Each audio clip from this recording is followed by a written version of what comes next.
మరణము గెలచిన మృత్యుంజయుడవు మహిమతో దిగివచ్చు నా మహారాజు. మరణము గెలచిన మృత్యుంజయుడవు మహిమతో దిగివచ్చు నా మహారాజు.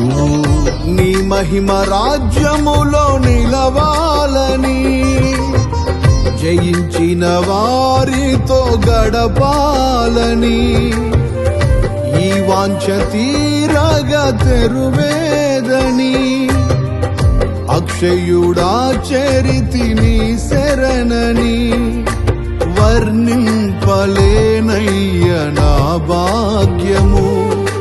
కడవరకు కృపలోనే నా పయనము వర్ణింపలేనయ్య నా భాగ్యము. కడవరకు కృపలోనే నా పయనము.